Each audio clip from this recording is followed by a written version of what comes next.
Pour se conformer aux exigences du ministère de l'enseignement primaire, secondaire et de l'alphabétisation, les dirigeants des écoles privées s'apprêtent à accueillir les élèves en classe d'examen dans les conditions d'hygiène possibles pour éviter la pandémie du coronavirus. À l'instar du complexe scolaire Fernand Césaire, dans le 4e arrondissement Mongali, où le personnel administratif a repris son travail et s'emploie au respect des mesures barrières en milieu scolaire. Pour la sécurité des enfants, un saut à l'entrée, un saut au premier niveau et un saut au deuxième niveau. Et l'entrée à l'école est sanctionnée par le port obligatoire des bavettes. D'ici le 2, la désinfection des salles de classe. Dans le 1er arrondissement Makelekele, précisément à Bifouiti, le coordonnateur général du centre scolaire Les Solidaires pense à la réorganisation des travaux dirigés pour mieux préparer ses candidats tout en respectant les règles d'hygiène contre la Covid-19. Nous avons 33 candidats au CEP et 33 également en classe de 3e.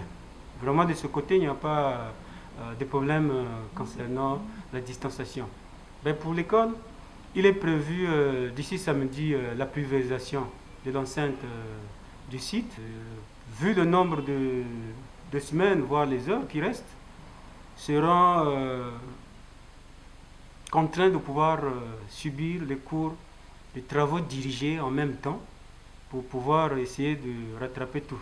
Les enseignants et apprenants rencontrés sont préoccupés par la reprise des cours le 2 juin en période de crise sanitaire. Nous sommes venus voir les emplois du temps pour commencer avec les classes d'examen la semaine prochaine.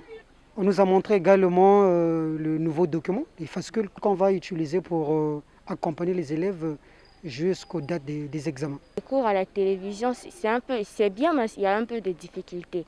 Mais tandis qu'à l'école, nous avons des TD, tout ça. Donc, en allant à l'école, il y a aussi beaucoup d'opportunités, beaucoup d'avantages. C'est pour ça que j'ai vraiment hâte que les cours reprennent. On est impatient de retourner à l'école parce qu'il y a même des choses qu'on a oubliées. Par rapport aux difficultés financières qu'éprouvent quelques écoles privées et même les écoles publiques, surtout à l'intérieur du pays, le programme de désinfection des milieux scolaires 2 fois par semaine exigé par le ministère de tutelle pourrait être difficile à respecter.